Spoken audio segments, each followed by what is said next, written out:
Oh, j'ai tellement grandi cette fois-ci. Je suis fière de moi. Cela m'a demandé beaucoup d'efforts. Eh bien, c'est le résultat que j'aurais dû attendre. La jeune fille fut ravie de voir sa récolte. Devant elle, on pouvait voir un potager arrosé de tous les nutriments possibles. C'est excellent, c'est suffisant pour aujourd'hui.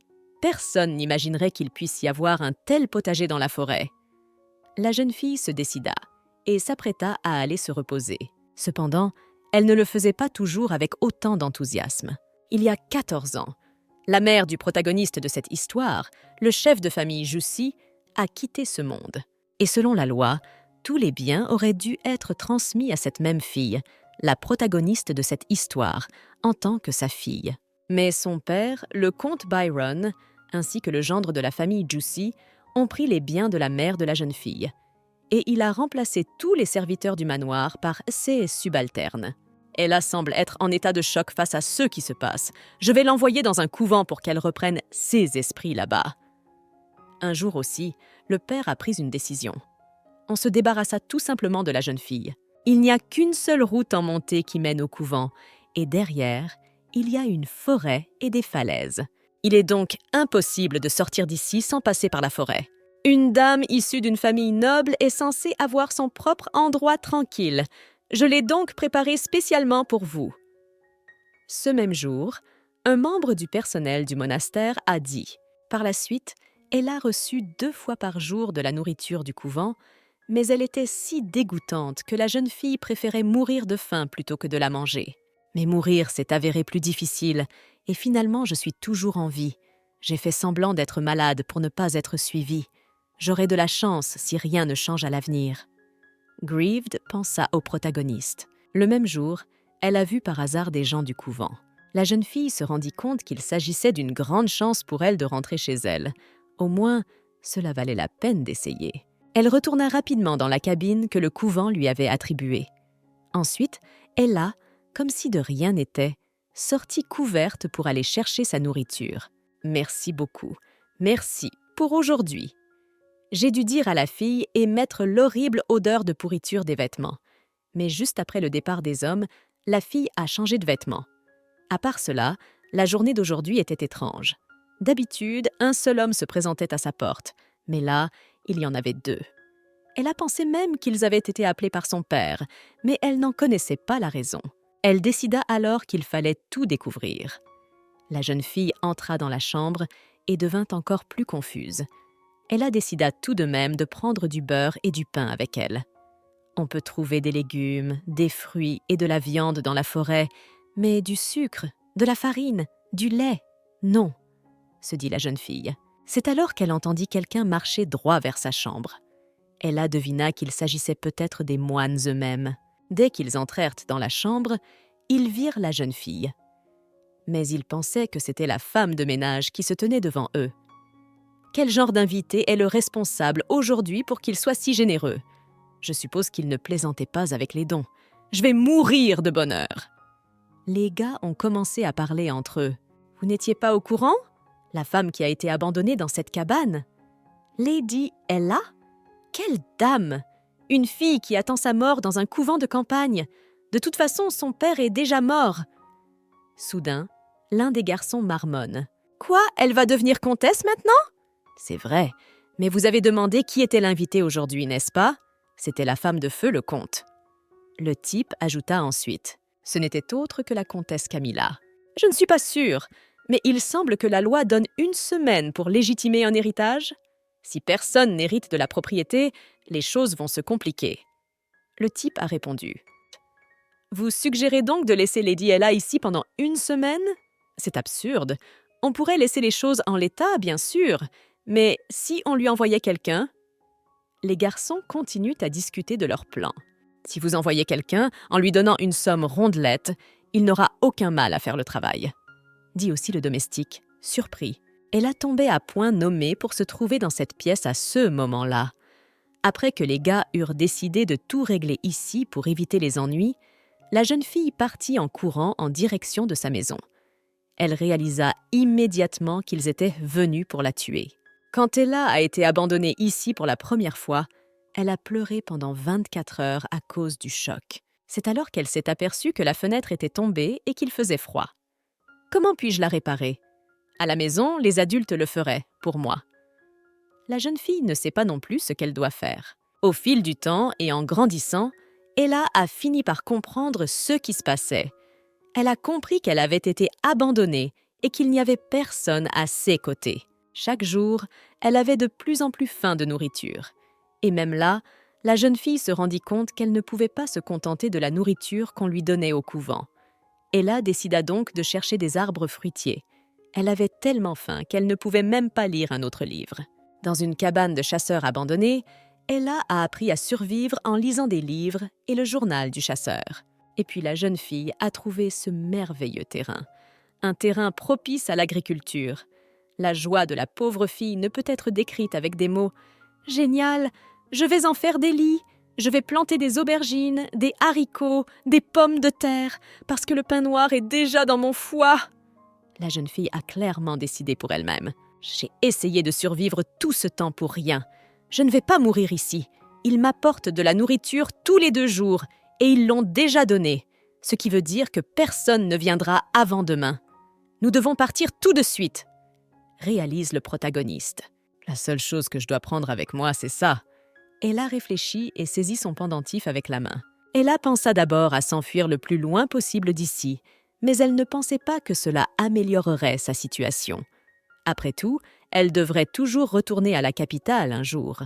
Quand elle était petite, Ella avait promis à sa mère que si elle héritait de ce jardin, elle saurait le protéger. C'est alors que sa mère retira son pendentif et le mit sur sa fille. « Gardez toujours ce pendentif en sécurité. Quand les choses vont vraiment mal, mets-le et prie en regardant le jardin.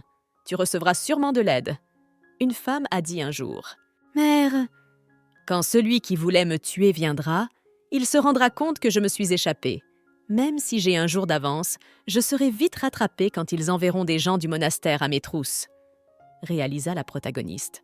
Elle repensa aux paroles de son père qui lui avait dit de ne pas s'approcher de la cabane avant son retour.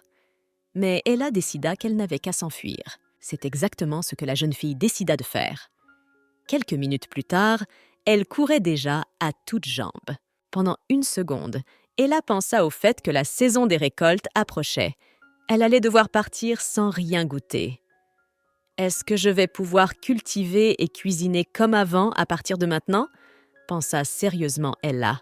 Sans s'en rendre compte, la jeune fille avait déjà couru quelques kilomètres et s'était arrêtée à un point culminant. « La hauteur me donne le vertige, peu importe le nombre de fois que je viens ici. C'est pourquoi personne n'a pensé que je m'enfuirais, » murmura Ella pour elle-même. Au départ, la jeune fille n'arrivait même pas à y croire lorsqu'elle avait lu le journal du chasseur pour la première fois. Croire qu'il y avait un moyen de descendre de la falaise. La première fois fut si effrayante qu'en descendant, elle la pleura. Les week-ends, le monastère ne fournissait même pas une nourriture minable. Alors Ella a descendu la pente jusqu'au village. C'est ainsi qu'elle a commencé à vendre des livres, étudiés par ses soins. Au fil du temps, la jeune fille a appris à marchander pour obtenir un prix correct. Avec le produit de la vente, elle acheta diverses choses. Des cultures agricoles aux plantes communes. « Et il croit vraiment que je vais abandonner ici ?» La jeune fille se dit fièrement qu'elle va continuer à grimper. Ses mains étaient constamment couvertes d'ampoules, mais ce n'était rien. Le jeu en valait la chandelle. Elle doit se ressaisir, car la véritable épreuve ne fait que commencer. Cette même nuit, le mercenaire vint tuer la jeune fille. « Enfin, endormie ? C'est l'occasion de la tuer sans trop d'efforts. » Il se dit et s'apprête à entrer dans la maison. Eh bien, dès que l'homme fit un pas, aussitôt son pied s'emmêla dans la corde et sa main se prit dans le piège. C'était un piège. Enfin, après tout cela, Ella rentra à la maison. La capitale, où se trouvait la maison de sa mère, s'ouvrait maintenant devant elle. La jeune fille remarque alors que la population a augmenté. Elle supposa que c'était peut-être à cause de la guerre. Il y a 5 ans, des montagnes du nord de l'éternité, les hommes bêtes étaient apparus. Ils ont attaqué l'Empire. L'Empire, qui n'était pas préparé à une guerre majeure, a été pris par surprise. Une grande partie des territoires des terres septentrionales a été reprise. Tous ceux qui avaient perdu leurs terres et leurs maisons se réfugièrent dans la capitale. L'Empire organisa à la hâte une armée et certaines familles la soutinrent. La plus importante d'entre elles était le roi mercenaire Hassan. Il portait toujours un bandeau sur les yeux. Personne ne savait qui il était vraiment, car le roi mercenaire avait participé à des batailles pendant plus de 30 ans. Il a donc une cinquantaine d'années. Il y a 1 an, l'empereur a accordé à Hassan et à ceux qui ont aidé l'Empire les honneurs et les titres appropriés. Bien que la guerre soit terminée, il en reste des traces dans le nord. Apparemment, la restauration n'a commencé que cette année. Tous ces gens sont ceux qui n'ont pas encore pu retourner dans leur pays d'origine. Qu'est-ce que je dois faire maintenant? Le manoir contient déjà tous les serviteurs de Camilla. Le protagoniste ne le savait pas. Selon les lois de l'Empire, les enfants non mariés ne sont pas reconnus comme des adultes. Dans la semaine qui suit la mort d'un parent, l'enfant adulte doit revendiquer le titre. Soit le titre passe à la mère. Ella se rend compte qu'une semaine exactement s'est écoulée depuis la mort de son père et qu'il est donc urgent qu'elle se marie. Mais la manière de le faire n'était pas encore claire. La jeune fille arriva finalement à l'endroit même où elle se rendait, la guilde des mercenaires. On m'a dit qu'il répondrait à toutes les demandes d'argent. La jeune fille se dit alors qu'elle tient les 50 pièces d'or restantes dans ses mains. Il va falloir être difficile s'il s'avère être cupide. Je lui demanderai de trouver quelqu'un de fiable. Même s'il est gourmand, il n'en aura pas une goutte. Avant d'entrer dans ce lieu, la jeune fille réfléchissait. C'est alors qu'elle remarqua que les gens parlaient de quelque chose et elle décida de les écouter discrètement. C'est la première fois que je donne autant pour une recherche d'emploi. Je comprends. Mais c'est comme ça qu'on trouve un bon travail. Les hommes discutent. Au fait, c'est un peu étrange. Une jeune fille de 22 ans, aux cheveux blonds et aux yeux verts, qui vient de sortir d'un couvent. Les hommes continuèrent à parler, et c'est alors qu'Ella réalisa enfin qu'il parlait d'elle. « Et comment comptez-vous la trouver » demanda l'un d'eux. « D'une manière ou d'une autre, partons avant d'être repérés. » À ce moment-là, les gars mirent fin à leur dialogue et quittèrent l'établissement. La jeune fille décida elle aussi de sortir. Elle s'aperçut alors, en regardant sa montre, qu'il allait bientôt être 6 heures. Elle n'avait plus de temps à perdre. Désespérée, la jeune fille regarda l'horloge et décida de prier à haute voix. « Dieu, pourriez-vous m'accorder un mari ? Si possible, tout de suite, je t'en supplie, dépêchez-vous !» dit la jeune fille en fermant les yeux. Au même moment, un homme est tombé littéralement à ses pieds. Il s'est avéré que ce type fuyait un autre homme. Il s'est précipité par la fenêtre. « Salaud, tu t'es échappé par la fenêtre. Rembourse l'argent que tu as emprunté. Le baron est venu flirter avec nos invités. Je suppose qu'il a de la chance de ne pas avoir été égorgé sur le champ de bataille jusqu'à présent. » hurla l'homme qui l'avait rattrapé. « Hé, où veux-tu que je frappe pour que tu me dises quand tu auras récupéré ton argent ?» L'homme continua à menacer. Ella devina qu'il s'agissait d'un agent de sécurité du casino. Apparemment, il leur devait une belle somme d'argent. Elle décida qu'elle devait sortir d'ici avant qu'il ne soit trop tard. Dès que la jeune fille se leva, elle fut également arrêtée par 6 agents de sécurité. Mais elle expliqua qu'elle ne faisait que passer et qu'elle envisageait déjà d'aller plus loin. C'est alors qu'elle a été arrêtée par le même homme qui fuyait les hommes. Il l'a attrapée par les vêtements pour la retenir et l'empêcher de s'enfuir. « Chérie, ne pars pas !» dit soudain le garçon en regardant Ella avec des yeux de chiot. « Mais, chérie, tu m'as envoyé ici pour faire un gros coup, tu ne te souviens pas ?»« Je l'ai fait pour toi », continua-t-il. À l'origine, la jeune fille n'avait pas l'intention de jouer le jeu avec cet inconnu. Après tout, elle ne le connaît pas vraiment. « Je crois que tu as fait une erreur. »« Quoi ? Quand est-ce que j'ai déjà dit quelque chose comme ça ?» Le protagoniste ne s'est pas rendu compte de ce qui se passait. « Je ne sais même pas qui tu es !» Ella a continué à tenir bon. « C'est quoi ce bordel ? Vous êtes une jeune fille, n'est-ce pas ? Je suis presque sûre d'avoir entendu la voix d'une vieille femme ici. Hé, toi, tu es vraiment sa femme ?» Le garde avait déjà décidé d'intervenir dans leur conversation. « Attendez 1 minute !» Le type a essayé de les calmer, mais les gardes sont restés sur leur position. « Si c'est le cas, la chance a dû nous sourire aujourd'hui. Si vous voulez que votre mari reste passionné au lit, vous devez lui rendre l'argent qu'il nous a emprunté, plus les intérêts. Cela fait un total de 50 pièces d'or, » dit le garde. Bien sûr, il n'était pas question pour la jeune fille de partager le lit de ce type, alors elle n'allait pas donner une telle somme d'argent. Elle s'apprêtait à dire au garde qu'il s'agissait d'un malentendu, mais ce type n'arrêtait pas de l'interrompre. « Chérie, tu dois lui donner 50 pièces d'or, sinon tu vas me quitter? Où vas-tu trouver un homme aussi sexy? » L'inconnu a continué à parler et a même serré la fille dans ses bras. « Ah, ne me touchez pas! Je ne te connais même pas! Tu es complètement malade ou quoi ?» a essayé de se détacher d'Ella. Mais la jeune fille a eu beau faire, elle n'a même pas pu retirer son bras. Ce type est très fort. Ella ne comprenait pas comment il pouvait avoir autant de force. À ce moment-là, le type lui chuchota déjà à l'oreille. « Tu n'aurais pas 50 pièces d'or par hasard ?» Il lui demanda doucement. « Si c'est le si, prête-les-moi, je te rembourserai à coup sûr. » Le type continua à promettre et serra la fille dans ses bras. Il était évident qu'il n'était pas dans la meilleure position en ce moment. Cela dit, Ella se demandait si elle devait vraiment l'aider. Surtout que la jeune fille ne comprenait pas du tout ce qui n'allait pas chez ce type. Peut-être qu'il utilise une sorte de magie sur moi? Comment peut-il avoir une voix aussi passionnée?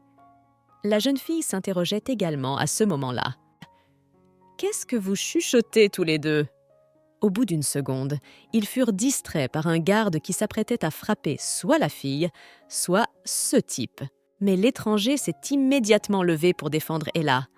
Avec sa main, il couvrit la fille pour qu'elle ne puisse pas être touchée. En même temps, Ella a quand même décidé de l'aider et lui a donné l'argent, d'autant plus qu'on lui avait promis de le récupérer rapidement. C'est alors que le gars a enlevé sa capuche. Il est vraiment beau. L'étranger alla alors donner l'argent au garde, même si Ella elle-même n'était pas très contente. Une fois le sac de pièces en possession du garde, l'homme décida de compter toutes les pièces.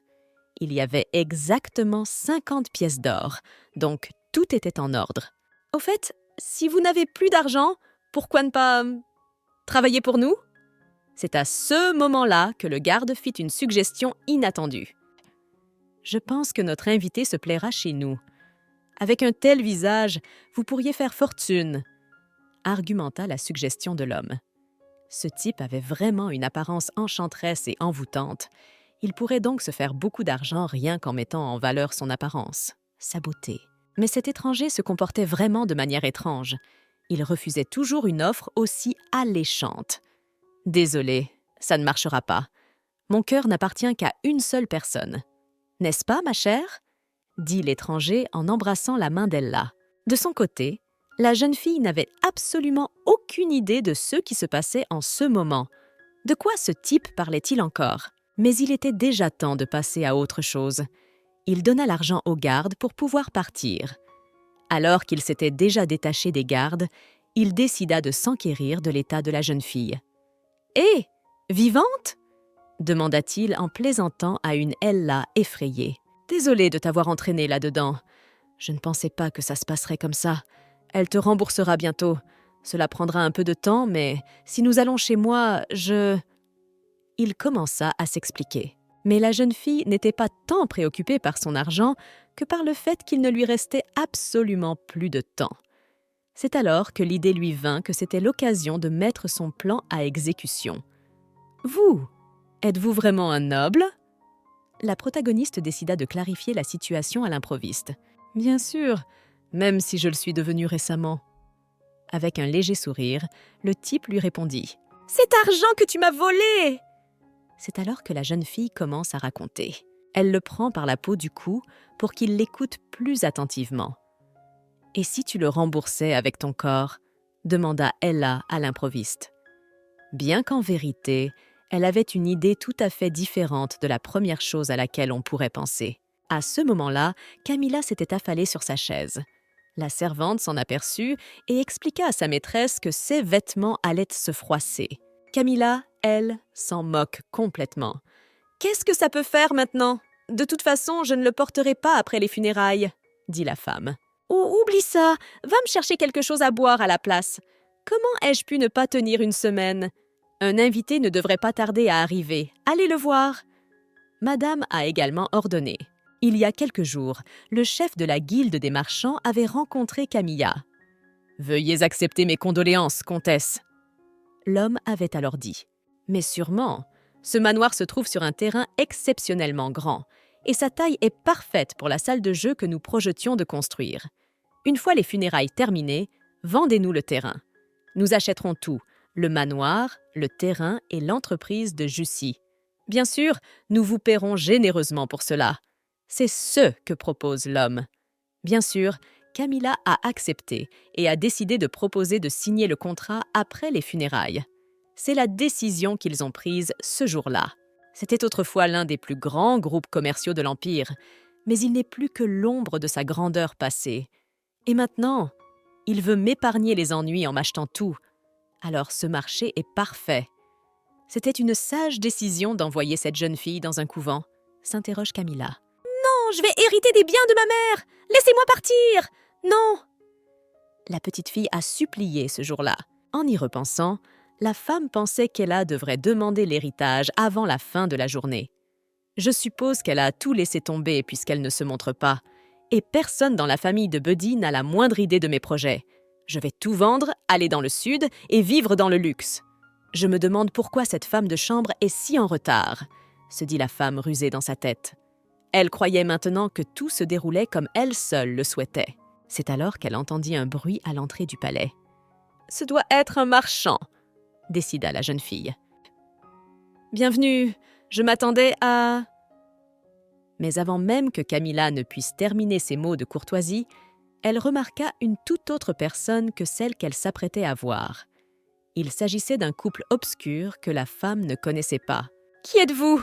Je suis désolée, mais nous n'acceptons plus d'invités aujourd'hui. » Le majordome s'adressa également aux inconnus. « Je ne suis pas un invité.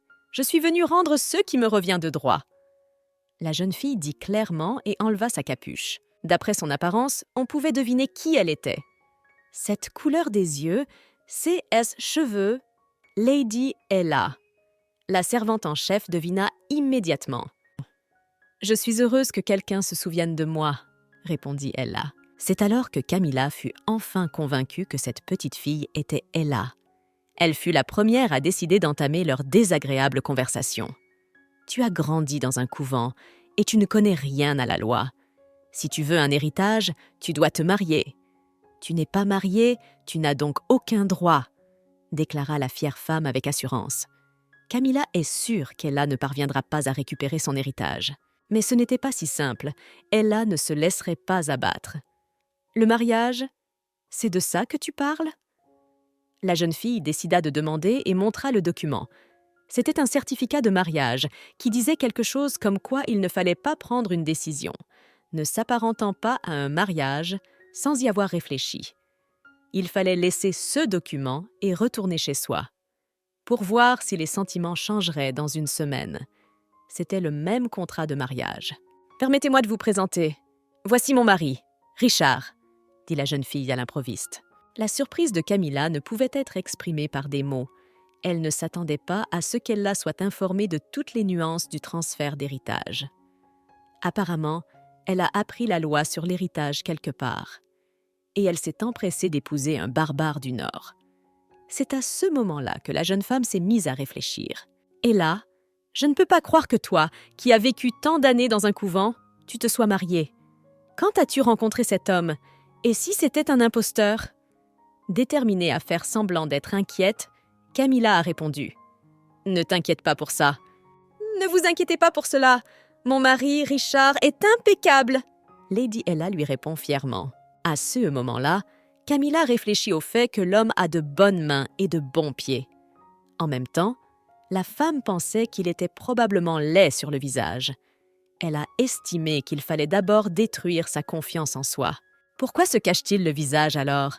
Comme s'il avait quelque chose à cacher, déclara Camilla à voix haute. Gul Shatai, dévoile ton visage. La femme sûre d'elle décide de poser la question. Elle pensait que ce type n'était pas très beau après tout. En effet, tout le monde s'inquiète pour ma femme. Voilà, tu t'es calmée maintenant? Dit-il en rejetant sa capuche en arrière. Ce type était vraiment d'une beauté divine. Et là, on s'est déjà dit bonjour, non? J'ai hâte d'avoir un peu d'intimité avec toi. Le type décida également d'en rajouter pour donner l'impression d'être amoureux. Cela dit, Lady Ella a remarqué qu'il se comportait très différemment à la chancellerie. Au moment de signer le contrat de mariage, la jeune fille décida de faire connaissance. « Je m'appelle Ella, mais êtes-vous sûre que c'est correct ?» La jeune fille a précisé sa pensée au CSU. Après tout, elle ne savait pas si Richard voulait vraiment ce mariage. Bien que le gars ait expliqué que c'était bon, elle avait dit que c'était urgent après tout. « Mais se marier pour de l'argent, ce n'est pas chrétien !» dit la jeune fille. Elle se sentait toujours mal à l'aise et se sentait même un peu coupable d'avoir forcé le garçon à se marier avec elle. Richard, quant à lui, n'y voyait rien à redire. « C'est drôle d'entendre cela de la part d'un homme qui m'a demandé de payer une dette avec mon corps. » Il a même ajouté, en guise de plaisanterie. « Ce n'est pas grave, tu as dit qu'on divorcerait une fois le problème résolu. Allez, viens !» Richard ajoute et tend leur contrat de mariage. Richard Ashley. « Je voulais être prudente dans le choix de mon mari. Je n'aurais jamais cru que je le trouverais dans la rue. » C'est ce qui résonne dans l'esprit d'Ella à ce moment-là. Le saut final est donc posé. Richard proposa ensuite de se rendre au manoir, mais la jeune fille lui dit qu'il y avait quelqu'un à rencontrer avant. C'est ainsi qu'ils se retrouvèrent au palais. « Camilla, quoi que tu en penses, ceci est un document officiellement certifié, ce qui signifie que je suis désormais la comtesse Buddy et la maîtresse de C.S. lieu, indiqua la jeune fille avec assurance. Lady Ella est désormais certaine que tout l'héritage lui reviendra. Mais les choses n'étaient pas encore aussi simples. C'est à ce moment-là que les hommes de Camilla arrivent enfin. Il s'avère que Richard ne connaît pas beaucoup ces gens. Ou plutôt, ils ne le connaissent pas. Mais en même temps, il les connaît par des rumeurs. Le garçon lui a dit que c'étaient des marchands, des gens effrayants. « Comtesse Camilla, heureuse d'être accueillie ainsi !» Dès qu'il est sorti de la voiture, le marchand le plus important, qui s'apprêtait à passer un contrat avec la femme, a dit « Bien sûr, j'ai été témoin de la mort de la comtesse. »« Bien sûr, je vous attendais depuis si longtemps, mais un problème s'est posé. Des invités inattendus se sont soudainement présentés. » Chuchota la femme à son oreille et montra par son regard qu'elle parlait d'Ella et de Richard. C'est alors que la jeune fille décida de découvrir qui se tenait maintenant devant elle. C'était exactement ce qu'Ella avait demandé, pour se protéger à l'avenir. « Nous avons pris rendez-vous avec la comtesse Camilla pour aujourd'hui. Celui-ci est le chef de la guilde des marchands, » dit l'un des hommes. « Je suis Ella Buddy. À partir d'aujourd'hui, je suis la comtesse Buddy. » La jeune fille se présenta. « Si Ella était venue plus tard, nous aurions tranquillement signé le contrat, » ajouta Camilla. « Je vois. Si seulement la nouvelle maîtresse était venue plus tard... » « De quoi parlez-vous? La nouvelle comtesse n'est-elle pas venue après la signature du contrat? Peut-être qu'elle ne viendra pas du tout. » Les commerçants se mirent à parler entre eux de ce plan diabolique. « Et là, dois-je me débarrasser de ces monstres pour toi ?» C'est alors que Richard, le futur époux d'Ella, décide de demander. Pour lui, s'occuper de tout seul, c'était comme se faire les deux doigts de la main.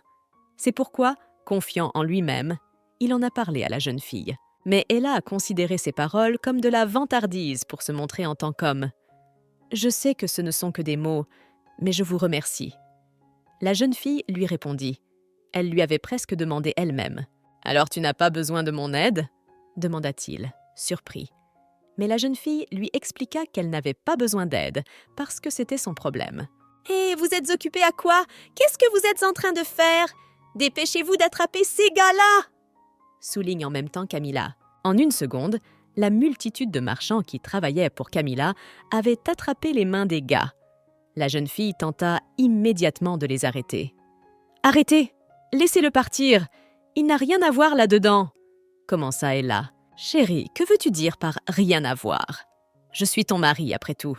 Enfin, c'est bien que tu t'inquiètes pour moi, mais quand tu dis des choses comme ça me rend un peu triste. » Soudain, Richard se mit à parler. Ella ne savait même plus ce qui n'allait pas chez ce type. « Arrête de faire semblant !» C'est alors que Camilla l'arrêta. « Pfft, petite sotte. Tu crois qu'une fille disparue depuis des années sera acceptée comme comtesse à son retour? Tu as vécu 14 ans dans un couvent, mais tu n'as jamais appris l'obéissance.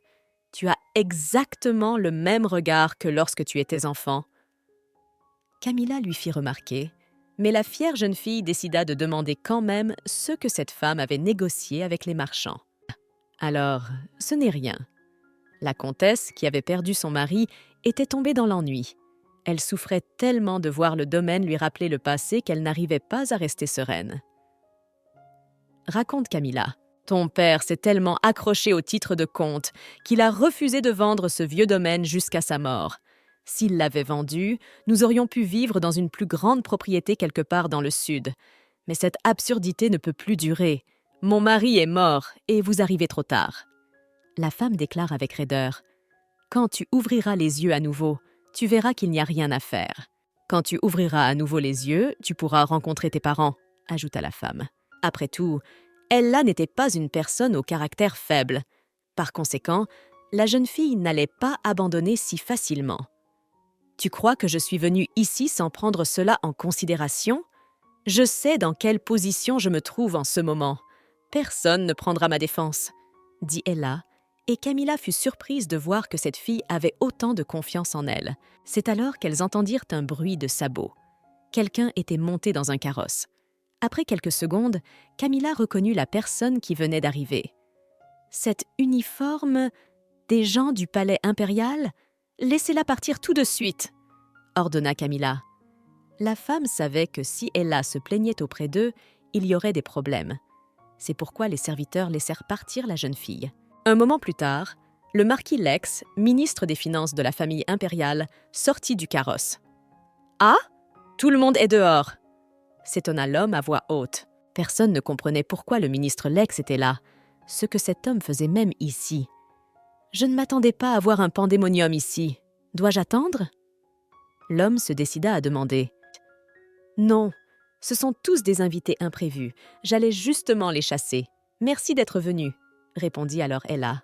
La jeune fille était effectivement très heureuse de voir au moins une personne qui était de son côté et qui pouvait la protéger. « C'est moi qui devrais vous remercier. Après tout, vous avez promis de faire don de toutes vos terres et fortunes dans le pays, y compris ce domaine. » L'homme dit alors soudainement, ce qui étonna beaucoup Camilla. La femme ne voulait pas y croire. Les choses s'étaient passées tout à fait différemment de ceux qu'elle avait prévus. « Quoi? Qu'est-ce que ça veut dire ?» Surprise et en colère à la fois, Camilla s'étonne et s'énerve. Bien que le précédent comte ait planté sa fortune, il a encore beaucoup de terres, de bijoux précieux et d'œuvres d'art à l'intérieur du domaine. Mais elle va tout donner au pays, même le manoir? Camilla n'en revient pas. D'ailleurs, sur le chemin de la capitale, Ella a eu des doutes. « Nous devons trouver un moyen de protéger le domaine de Camilla, » réalisa la jeune fille. Elle réfléchit donc profondément et pensa à son plan d'avenir tout au long du trajet. C'est alors qu'elle décida de tout donner à l'homme à qui Camilla ne dirait même pas un mot. « C'est la première fois que nous acceptons un don aussi généreux. Je vous ai causé des ennuis avec mon arrivée tardive, » dit alors Leps en s'inclinant pour s'excuser. « Ce n'est pas du tout le cas. Je suis très heureux que vous ayez pris les choses en main, même si ma demande est arrivée comme une boule de neige. Je vous confie tout, monsieur le ministre. Veillez à ce que les conditions dont nous avons parlé soient respectées. » La jeune fille a demandé et Lex a bien sûr répondu qu'il s'en chargerait. « Je ferai don de tout, mais à la condition que le domaine et le jardin restent dans un état impeccable, » décida le protagoniste. « Alors, j'ai tenu ma promesse, maman !» se dit alors la jeune fille, effectivement fière de son acte. Le soir du même jour, Ella rencontra son futur mari. Elle est un peu en retard et s'excuse. « Pardon, tu as attendu longtemps ?» demanda la jeune fille. « Rien du tout, tu avais des choses à faire. Vous avez le droit de partir comme ça ?» demanda en même temps le garçon. Mais Ella se contente de rire en guise de réponse. « Peu importe le nombre d'affaires que j'ai, il y a toujours du temps pour mon sauveur, » lui répondit amicalement la jeune fille. « Voilà pour vous, ta récompense pour m'avoir aidée. Il y a aussi ce que j'ai trouvé dans la tombe de Camille. Puisque le ministre Lex a fermé les yeux et m'a donné ces objets, tu peux aussi les vendre. Bien sûr, tu n'as pas besoin de rendre les 50 pièces d'or, » dit la jeune fille. Richard s'étonne alors de la générosité d'Ella. « Non, si tu n'avais pas été là, ça n'aurait pas marché. Si on y réfléchit bien, c'est un paiement dérisoire. » La jeune fille lui répondit. « Aussi, merci. » Ella ajouta à l'improviste. « Juste à ce moment-là, la fille se souvint que le type avait proposé à Ella de se débarrasser de ces monstres pour elle. « Quand tu as dit que tu voulais m'aider, pour être honnête, Camilla m'a fait très peur. Mais quand tu as dit que tu t'en occuperais tout seul, j'ai souri involontairement. Vous m'avez fait me sentir mieux. Vraiment, merci. » La jeune fille l'avoue et sourit à nouveau sincèrement. « Qu'allez-vous faire maintenant? Tu as tout perdu !» C'est alors qu'il décida de se renseigner. Ella n'avait pas l'air d'être du genre à s'énerver pour ça. « Tout le monde pense que je n'ai plus rien. Mais ne les ai-je pas sauvés en toute sécurité ?» Ella décida de lui faire remarquer. Ce jardin et ce domaine continueront d'exister sous une forme intacte dans l'Empire. Y avait-il un meilleur moyen de préserver le manoir? La jeune fille fit remarquer qu'il n'y avait pas de meilleur moyen de préserver le manoir. « Et vous ne vous sentez pas du tout désolé pour lui? Tout cela vous appartenait ?» demanda Richard. « Je mentirais si je disais que je ne les avais pas à l'œil, mais si j'essayais de les avoir, ma vie serait en danger, vous savez. » Explique alors la jeune fille. « Et je n'ai pas tout perdu du tout. J'ai pris soin de mon amour-propre en quelque sorte. » Ella a également tout clarifié et a continué à rire. Après cela, le garçon a décidé de lui demander ce qu'elle allait faire maintenant. « Eh bien, je pense quitter la capitale. » Ella lui avoua. La jeune fille fut distraite de cette conversation par le majordome qui appela la comtesse Ella à revenir à l'intérieur. « Je dois y aller. Soyez prudente sur le chemin du retour, » lui demanda la jeune fille. « N'oublie pas que nous avons rendez-vous à la chancellerie lundi à 3 heures de l'après-midi. Nous allons divorcer. » Ella dit enfin et disparut de la vue. En rentrant chez lui, l'homme y retrouve son ami. « Je ne savais pas que tu m'attendais encore. As-tu réglé les problèmes avec l'établissement de jeu ?» demande aussitôt Richard. Richard lui demande immédiatement. « Bien sûr. Merci pour votre aide, Votre Altesse. Nous pouvons rassembler toutes les preuves dont nous avons besoin en toute tranquillité. J'apprécie beaucoup, » dit le type en s'inclinant très bas. « Oubliez cela. Dites-moi plutôt si vous avez signalé à mon frère que je n'étais pas revenu. » S'en quitte également Richard, qui apprit que le type avait tout raconté. « Je m'en excuse. Cependant, Sa Majesté m'a strictement ordonné de tout rapporter. » L'assistant s'excuse à nouveau. « Eh bien, je suis tiré d'affaire. J'ai terminé la course de mon frère. Allons-y, » lui répond Richard. « Inutile de surveiller le quartier. Ce n'est pas nécessaire. Je ne manquerai pas de tout rapporter à mon frère demain. Alors partez déjà. Ce n'est pas une demande, » dit Richard avant que le type ne s'enfuit. Enfin, Richard put s'allonger sur son lit pour se reposer. La journée avait été longue. Bien sûr, le type avait même eu le temps de se faire sonner. « Un mariage qui n'existe que sur le papier. C'est drôle. Et là, je ne savais pas que ça se passerait comme ça. » Richard réfléchit avant d'aller se coucher. « Nous devons gagner du temps pour jeter un coup d'œil à l'étage. Nous devons attirer l'attention des gardes. » Richard décida de le faire cet après-midi-là, lorsqu'il retrouva Ella. Au bout de quelques minutes, il commença à draguer plusieurs filles de la manière la plus stupide qui soit. Bien sûr, aucune d'entre elles ne s'est laissée séduire par ses excuses pour faire connaissance. Pour couronner le tout, l'homme s'est fait repérer par le même agent de sécurité. C'est alors qu'il décida qu'il valait mieux partir tout de suite, à moins qu'il ne veuille rester suspect jusqu'à la fin. « Hé, qu'est-ce que tu fais? Ne bougez plus! Arrêtez-le !» ordonna le garde. En repassant tous les événements dans sa tête, Richard se rendit compte qu'il s'agissait bel et bien d'une étrange rencontre. En même temps, il ne pouvait pas oublier les cheveux blonds et brillants de la belle Ella. Il n'avait jamais rencontré de telle fille. Comme ils doivent être doux au toucher. Richard rêvassait, mais au bout d'une seconde, il se demanda à quoi il pensait maintenant. Le garçon se rendit compte qu'il devait reprendre ses esprits. « Maintenant, moi aussi, je me dirige vers mon pays natal. Sa Majesté essaie de me retenir dans la capitale. » Richard comprend parfaitement. « Il sera contrarié s'il apprend que je me suis mariée aujourd'hui. Ce n'est que de la poudre aux yeux. Si c'était vrai, Ella serait dans mes bras en ce moment même, pendant notre nuit de noces. » Sans s'en rendre compte, Richard réfléchissait aussi. Mais assez rapidement, Richard essaya de détourner ses pensées dans une autre direction.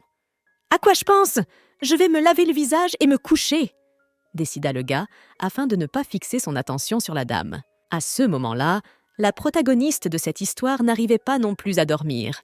Elle aussi, comme le jeune homme, pensait au mariage. « Je n'arrive pas à croire que je suis mariée. C'est encore plus dur de réaliser que je vais divorcer tout de suite. Je suis à nouveau célibataire. » Un peu frustrée, pense la jeune fille. La jeune fille était seule depuis le début, depuis qu'elle avait été abandonnée dans la cabane. À ce moment-là, Ella se rappela les paroles de sa mère. Quand les choses vont vraiment mal, porte ce pendentif et prie en regardant le jardin. L'aide viendra. Sa mère lui a dit un jour. « Je m'en sors bien, maman. Mais qu'est-ce que je vais faire maintenant ?» La protagoniste ne le savait pas du tout. À la seconde même de son désespoir, le pendentif a brillé de couleurs extraordinaires. Ella n'a même pas réalisé tout de suite ce qui se passait. Ce n'est que le lendemain que Richard est venu voir son ami. Le type a attendu longtemps sa connaissance, alors il a pensé à aller dans le jardin, parce qu'il s'ennuyait. Mais en même temps, Richard s'est rendu compte qu'il valait mieux qu'il ne s'agite pas. Il resta donc assis sur place. Au même moment, le jeune homme a remarqué une photo devant lui. C'était une photo de sa mère. « Est-ce que je lui ressemble vraiment ? Je préfère croire que c'est mon père qui m'a mise au monde. » Il s'interroge. Les souvenirs le ramènent à son enfance. « Père, à quoi ressemble maman ?» Comme on demande à un petit garçon à son père lorsqu'il est enfant. En y réfléchissant, il n'avait jamais vu sa mère. Elle estimated, une personne merveilleuse, elle brille toujours, lui dit son père. Son père avait l'air si heureux lorsqu'il parlait d'elle pendant qu'il dessinait. Enfant, Richard s'était moqué de son sourire niais. Un jour, le garçon remarqua les fleurs et demanda à son père pourquoi il les avait achetées. C'est aussi à ce moment-là que Richard a appris que sa mère était décédée. « Richard, ta mère est l'ancienne impératrice Yusi. Après que Sa Majesté a éliminé les traîtres, elle m'a rencontré et t'a donné naissance. Puis elle a commencé à vivre recluse. Le père l'a raconté une fois. Elle m'a dit de lui donner ceci quand j'aurais besoin d'aide, mais tu réalises que tu ne peux pas y aller? Cependant, garde-le avec toi. » L'homme dit et tendit le pendentif au garçon. La guerre ne tarde pas à éclater. Hassan fut mortellement blessé alors qu'il évacuait les habitants du champ de bataille. Mais avant de mourir, le père légua à son fils une chose très importante. « Mon fils, à partir d'aujourd'hui, tu es le roi des mercenaires, Hassan, » dit l'homme en dernier lieu.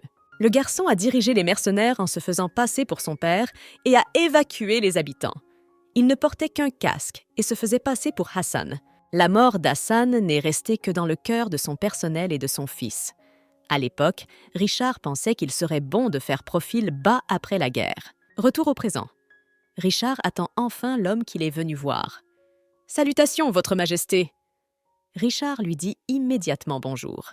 « Je t'avais dit de ne pas me saluer comme ça !» lui répond le type. Mais Richard l'a fait par réflexe. La dernière bataille de l'armée de l'empereur contre les hommes de Suri. Ils ont rassemblé toutes les troupes. L'empereur était également présent. Au début, l'armée de l'empereur gagnait. L'armée de l'empereur a été coupée lorsque l'ennemi a fait une percée sur le flanc. Les hommes de Suri ont encerclé l'empereur de tous les côtés. Il risque de mourir si quelque chose tourne mal. Un des chevaliers fit son rapport. Le fils d'Hassan ne pouvait tout simplement pas entendre tout cela, et il se précipita immédiatement pour sauver la situation, même si elle était extrêmement dangereuse. Mais lorsque Richard arriva sur son cheval, son Altesse était déjà à moitié vivante. Même si le bandage était déchiré, il était surprenant que l'homme ait immédiatement remarqué que Richard était devant lui. « Ah, je me souvenais de notre première rencontre sur le champ de bataille. Vous m'avez reconnu immédiatement. C'est une histoire étonnante si l'on y réfléchit bien. Vous m'avez reconnu avant même d'avoir vu le pendentif. » Prompt Richard devant son Altesse. L'empereur explique que c'est parce que l'impératrice défunte parlait souvent du jeune homme. « Lorsque Richard est né, je suis retourné au palais. Je ne sais pas à quoi il ressemble maintenant. Il semble qu'à sa naissance, il ressemblait beaucoup à son père. » Raconte la défunte impératrice à son deuxième fils. « Je vous reconnaîtrais même si je n'avais jamais entendu parler de vous, à 100%. Il va sans dire que les membres de la famille impériale ont une bonne intuition, un instinct animal même, je dirais. » L'empereur expliqua. « Vous m'avez également trouvé rapidement dans le chaos du champ de bataille, n'est-ce pas ?» Son frère Aloshton lui emboîte le pas. « Et vous continuez à m'appeler Votre Altesse. » Le garçon insista sur ce point, mais après tout, Richard ne voudrait jamais l'appeler son frère. Un jeune frère qui se présente soudainement devant un empereur qui n'a pas d'héritier. Ce n'est pas bon signe. Le petit groupe de personnes qui connaît la vérité verra Richard comme un traître potentiel. J'ai entendu dire que vous aviez beaucoup aidé à résoudre le problème de la maison de jeu. Grâce à vous, tout se passera bien. Mais, à propos de votre mariage... Soudain, l'empereur aborde ce sujet de conversation. Richard n'avait pas encore réglé la question lui-même. C'est pourquoi il était un peu nerveux à ce moment-là. Pourtant, Richard déclara que son mariage n'était pas un problème. Et pourquoi pas? Vous avez déjà 26 ans. Vous avez 6 ans de plus que l'âge moyen du mariage dans notre empire. L'empereur recommence à mélanger les cartes. À ce moment-là, l'empereur posa une multitude de livres sur la table. « J'ai décidé de te présenter à toutes les femmes de ton âge. Tu n'auras pas le temps de toutes les rencontrer. Alors ouvre ton cœur, » suggère l'homme. « Vos rendez-vous commenceront demain, mais pour l'instant, restez dans le palais impérial. » L'empereur dit aussi et sourit. « Frère, pour être honnête, j'ai une fille en tête. » C'est à ce moment-là qu'il a dû avouer à Richard qu'il avait une fille en tête. Richard ajouta également qu'il ne l'avait jamais mentionné une seule fois depuis qu'il avait appris que même dans le CIA contraire, l'empereur aurait dit de l'amener immédiatement ici. Comment serait-il difficile de rencontrer Sa Majesté spontanément comme ça? Richard l'a également souligné. Lorsque les gens du Nord sont déterminés à trouver un partenaire, ils ne regardent pas en direction d'autres personnes jusqu'au jour de leur mort. J'espère que vous comprenez que je dois faire preuve de prudence dans cette affaire. Richard a menti avec un calme absolu. L'empereur décida alors de s'enquérir du nom de la jeune fille. « Vous ne pouvez pas me dire son nom? Ou dois-je continuer à l'appeler âme sœur ?» demanda le jeune homme. Richard dut donc dire que cette fille s'appelait Lady Ella. Bien sûr, l'empereur ne savait pas du tout qui elle était. Il décida donc d'interroger son frère à ce sujet. « D'accord. Et comment est-elle, ton Ella ?» demanda le jeune homme. Alors que Richard avait répondu à de nombreuses questions sur l'apparence et le caractère de la jeune fille, leur négociation d'affaires était terminée. Apparemment, il sera difficile pour elle de se présenter au palais impérial dans cet état. Je vais donc lui rendre visite moi-même. L'empereur prit une décision inattendue. À ce moment-là, Lady Ella elle-même était déjà en train de préparer ses affaires. « Ah, c'est trop tôt ? Il m'est encore difficile de voir un domaine qui ne m'appartient plus. Et j'ai déjà terminé les formalités administratives pour la donation, » pense la jeune fille en regardant sa montre. « J'aurais bien besoin d'une escorte, mais je ne veux pas me faire prendre pendant le divorce. De plus, je fais confiance aux gens du domaine. » Ella se l'avoua à elle-même. Au manoir, la jeune fille ne pouvait même pas boire de l'eau tranquillement. Elle était constamment surveillée par quelqu'un. Pour être honnête, il vaudrait mieux repousser le divorce jusqu'à ce que tout s'arrange. Mais Richard ne sera jamais d'accord. Dépêchons-nous et divorçons déjà. C'est ce qu'a décidé la protagoniste. Mais la jeune fille n'a pas le temps de se reposer tranquillement, car quelqu'un arrive par derrière et la transperce avec une aiguille. En un instant, la jeune fille se rendit compte qu'elle perdait la connaissance. Lorsqu'elle a ouvert les yeux, elle entendit une voix féminine familière. « Tu vas bien ? Tu n'as pas l'air de te sentir bien. Tu peux t'appuyer sur moi, » dit la femme. Elle a reconnu immédiatement que cette voix était celle de Camille. « Mon Dieu, ressaisis-toi, Ella. Nous allons avoir une longue conversation, n'est-ce pas? L'homme que j'ai envoyé a perdu une jambe et 2 doigts, » dit Camilla, et Ella réalisa qu'elle ne pouvait même pas lui répondre puisqu'elle ne pouvait même pas parler. Mais la jeune fille ne pensait pas tant à elle-même qu'à Richard. « Si je meurs immédiatement après le mariage, tous les soupçons pèseront sur lui. » Ella s'en rendit compte. Quelques minutes plus tard, son médecin est venu voir la jeune fille. « Pourquoi est-elle si faible? Vite, il faut la sortir d'ici. Qu'est-ce que vous faites? Dépêchez-vous de m'aider à la relever. La drogue est-elle si puissante? Combien de temps s'est-elle évanouie? » Camilla décide de poser la question. « Eh bien, elle reviendra à elle si vous lui coupez les membres, n'est-ce pas? Commençons. » Camilla allait mettre son plan à exécution, mais c'est alors qu'elle entendit une voix d'homme derrière elle. « Laissez-la partir. Que faites-vous à ma femme? » Soudain, le chevalier Richard apparaît. « Qui es-tu? » Le prochain homme sur notre liste de morts nous est apparu sur ses 2 pieds. Et toi, tu as décidé de te faire passer pour un mercenaire sans rien sur toi ?» dit Camilla. Elle montrait ainsi qu'elle n'avait pas du tout peur de ce type. Mais d'un simple geste de la main de Richard, en quelques minutes, tous les gardes de Camilla gisaient sur le sol, inconscients. Le type s'en était facilement sorti tout seul. « Se faire passer pour un mercenaire, hein? Je suis sacrément doué pour ça », dit Richard d'un ton sarcastique. Lorsqu'Ella ouvrit les yeux, elle se retrouva dans un lit. La jeune fille ne réalisa pas tout de suite où elle se trouvait. Après quelques minutes, Richard entra dans sa chambre. « Qu'est-ce que tu fais là? Et d'ailleurs, où se trouve cet endroit ?» La jeune fille a immédiatement posé la question. Mais le gars lui a demandé de manger d'abord avant de poser des questions. « Ici. L'antidote était très fort. Il faut absolument que tu manges. Le docteur a dit que vous pourriez continuer à avoir des vertiges jusqu'à ce que je sois complètement neutralisée. » L'homme explique. « Vous en avez parlé, vous venez d'avoir des vertiges, oui. Et Camilla? Et avec CS Mercenaires ?» La jeune fille se souvint immédiatement. « Tu es à l'auberge où je suis en ce moment. Quand tu es arrivé à l'endroit convenu, je t'ai vu te faire traîner dans la ruelle. » Raconte Richard. C'est alors qu'il a sauvé la jeune fille des méchants et l'a prise dans ses bras pour l'emmener à l'hôpital. Il a vu la fille se faire traîner dans une ruelle et a tout raconté aux gardes. Ils sont venus la sauver et Camilla et ses mercenaires ont été arrêtés, soupçonnés d'enlèvement. Apparemment, ils ont eu le temps de se battre entre-temps. Alors ils ont commencé à se battre entre eux. C'était la pagaille, dit l'homme en riant du ridicule de la situation.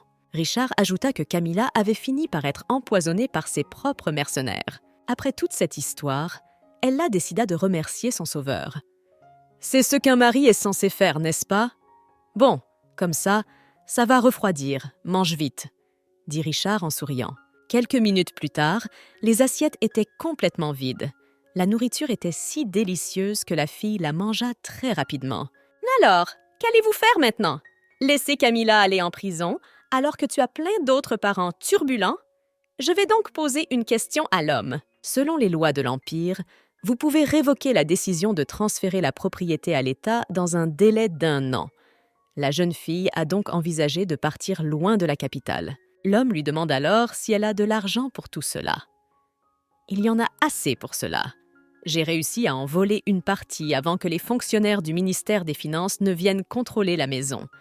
Mais je pense qu'ils étaient eux-mêmes prêts à fermer les yeux, » explique la jeune fille.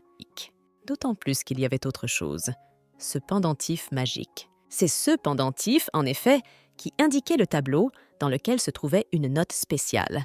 En l'ouvrant, la jeune fille s'est aperçue qu'il s'agissait des mots de passe des coffres de la banque. En outre, il y avait jusqu'à 5 mots de passe. C'est alors que la jeune fille s'est souvenue des paroles de sa mère décédée. « Et là, ma fille, avec cet argent, si quelque chose d'inattendu se produit, je suis désolée de ne pas pouvoir te laisser plus. » C'est ce que lui avait dit sa mère lorsqu'elle était enfant. Cet argent suffirait à acheter une belle maison dans une grande ville et à ne rien se refuser pour le reste de sa vie. Par conséquent, Ella pensait qu'elle n'avait besoin que d'1 an. En même temps, la jeune fille ne savait pas encore où ils iraient. Aucun endroit en particulier ne lui venait à l'esprit, mais elle aimerait partir le plus loin possible. C'est alors que le garçon a décidé de lui proposer d'aller dans son pays d'origine. Il a dit qu'il était désert et qu'en général, c'était un bon endroit. En même temps, Richard pensait que la jeune fille refuserait de toute façon. Quelle ne fut pas sa surprise lorsqu'Ella, sincère et les yeux brillants, commença à lui demander à quoi ressemblait son pays d'origine. « Je viens d'un petit village du Nord. Tout petit, une centaine de familles, » dit Richard. Mais la jeune fille se rendit compte que c'était juste la bonne quantité d'informations. Plus on s'enfonce dans la nature, plus il est facile d'éviter l'attention de ses proches. Et puis, la terre est très fertile. Tout ce qui est planté pousse. Lorsque le blé est mûr, les champs se colorent d'un or éclatant et les garçons aimaient toujours pêcher dans la rivière environnante. L'homme a également ajouté « Il est évident que le jeune homme aime beaucoup sa terre natale. Plus il en parle, plus je commence à aimer cet endroit. D'ailleurs, les régions du Nord ne font partie de l'Empire que depuis quelques années. Alors, ces terres sont dites barbares, et les aristocrates n'y montrent même pas le bout de leur nez. » Le protagoniste s'interroge. « Pourquoi es-tu si gentil avec moi ?» La jeune fille réfléchit un instant et décida de poser directement la question à son mari contractuel. « D'abord, tu as accepté un mariage blanc, puis tu aurais pu me laisser seule à l'hôpital, mais tu as décidé de rester et de t'occuper de moi. Et maintenant, tu me proposes aussi d'aller dans ton pays d'origine pour que je puisse m'y réfugier. » La jeune fille remarque à voix haute. « Tu ne te comportes pas comme ça avec toutes les filles que tu rencontres, n'est-ce pas? Nous arriverons et tu auras un tas de filles sur place. » Ella décida alors de parler. Elle pensait vraiment qu'il y avait un truc dans ce type. Mais bien sûr, il n'en était rien. « Non, tu n'as pas besoin de ça. En fait, j'ai une faveur à te demander, » expliqua le type. « Ella, aimerais-tu être ma compagne ?» demanda l'homme à l'improviste. « Compagnon, c'est aussi le nom que les gens du Nord donnent à ceux qu'ils épousent. Pour eux, le mariage est une union sacrée scellée devant le Dieu. Alors, une fois qu'ils deviennent compagnons, ils ne peuvent plus se séparer. Et ils ne s'engagent pas dans une autre relation, même après la mort de leur partenaire. » C'est quelque chose que la jeune fille avait lu une fois dans un livre quand elle était enfant. « Pourquoi ? Ça a l'air très romantique. C'est pour cela qu'il y a beaucoup de gens à qui une relation amoureuse suffit, tout comme il y a des gens qui n'appellent pas leur partenaire un compagnon, même s'ils ont des enfants communs avec lui. » pensa la petite fille à ce moment-là. Mais le gaz a quand même décidé de clarifier un point très important. « Attendez, je vous ai demandé si vous vouliez prétendre être ma compagne, pas de savoir si tu le deviendrais pour de vrai, » a-t-il expliqué. J'ai dû lui dire qu'il ne voulait pas vraiment se marier, mais que son frère aîné, issu d'un autre père, avait exigé qu'un homme se trouve une femme. Richard a donc menti à l'empereur en lui disant qu'il avait déjà trouvé une compagne et en lui donnant le nom d'Ella. En plus de cela, Richard lui a dit à quoi ressemblait sa petite amie. « Je suis désolée. C'est juste que mon frère est quelqu'un d'extrêmement persévérant. » Il regardait le document. « Mais je dirais que c'est une erreur. » Il pensait déjà dire le gars, mais la fille l'a aussi arrêté. « D'accord, tu suggères que nous vivions comme mari et femme pendant un certain temps ? D'accord. » De façon inattendue, elle la accepta. Après tout, ce type lui avait sauvé la vie. « Et mes proches ne pourront pas dire que notre mariage est fictif, » pensa la jeune fille. Ils étaient donc tous les deux gagnants. « Nous resterons mariés encore quelques années, et là, tout rentrera dans l'ordre. » Finalement, les deux hommes se sont décidés et se sont serrés la main. Richard laissa l'acte de mariage à Sa Majesté, ainsi que la lettre, et put désormais vivre en paix. Il ne viendrait plus ici, vraiment. Lorsque les deux hommes voyagèrent ensemble dans la calèche, la jeune fille décida encore de vérifier auprès du jeune homme si tout allait bien. « C'est dur pour toi, comme ça, n'est-ce pas ? Laisse-moi payer le cocher pour moi aussi. »« C'est pour ça que tu es assis là, inquiet, n'est-ce pas ?» Le personnage principal s'inquiète. « C'est bon, je pense juste à la façon dont nous allons continuer à voyager. » Apaise son petit ami. Il semble qu'après leur première rencontre, l'homme ait été fermement imprégné dans ses yeux comme un pauvre mercenaire. Probablement que si la fille découvrait que toutes les terres de sa région natale lui appartenaient, elle s'évanouirait. Le jeune homme décida tout de même d'en parler à sa compagne. « On me les a donnés pour que je puisse vivre en paix dans ma patrie avec mes compagnons quand je me lasserai des guerres. Et le rôle de roi des mercenaires, c'est un véritable grenier à blé. Alors d'ici quelques années, je pense qu'il sera possible de récolter une somme considérable sur les recettes fiscales. » L'homme expliqua, bien que Sa Majesté lui ait déjà tant donné. Pourtant, Richard se dit qu'il ne devait pas encore raconter tout cela à la jeune fille, mais cela faisait longtemps que personne ne s'était autant inquiété pour lui. Enfin, au bout d'un moment, ils arrivèrent. « Tu vas bien ? Tiens, bois un peu d'eau. Tu avais l'air si fasciné par la fenêtre quand nous roulions. » Remarque l'homme. « Je n'ai pas eu le temps de me détendre dans la capitale, alors j'ai pu profiter de la vue dans la voiture pour la première fois, » explique la jeune fille. « C'est grâce à vous, merci. » La jeune fille le remercie sincèrement. C'est alors qu'un homme vint à leur rencontre. « Bienvenue à l'auberge du bord de la route, » dit le gentil employé. La jeune fille expliqua qu'ils étaient là pour 24 heures, avec le dîner et le petit déjeuner. Et lorsque l'homme lui demanda s'il pouvait être logé dans la même chambre, Richard décida d'accepter. Bien sûr, la fille n'a pas apprécié tout de suite, et elle a essayé de dissuader le gars. Mais personne n'a écouté son opinion, car le gars a poussé la fille dans la chambre. Lorsqu'ils sont entrés dans la chambre, ils ont vu un lit simple. Ella avait vraiment peur pour sa sécurité. Elle prit même la bougie qu'elle avait sous la main pour se défendre. « Vous, les hommes, vous êtes tous des câbles solides », dit Ella en agitant la bougie alors qu'elle pensait que Richard allait commencer à la draguer. « Attendez, je vais tout vous expliquer, je vais tout expliquer !» tente de la calmer le jeune homme. En fait, il n'y avait vraiment rien de mal à ceux qu'ils veuillent vivre dans une chambre individuelle, bien au contraire. Richard explique qu'il y a un homme assis dans le hall principal avec un tatouage d'araignée sur l'épaule. C'est le genre de tatouage que se font les voleurs professionnels, donc s'ils avaient pris des chambres séparées, il aurait volé la chambre de la fille pendant la nuit. Immédiatement après l'explication du type, Ella se retourna silencieusement. « Est-ce que je l'ai trop effrayée ? Tous les mercenaires qu'elle a rencontrés voulaient soit la tuer, soit la voler. J'espère tout de même qu'elle ne les déteste pas tant que ça. » C'est ce qu'a pensé l'homme à ce moment-là.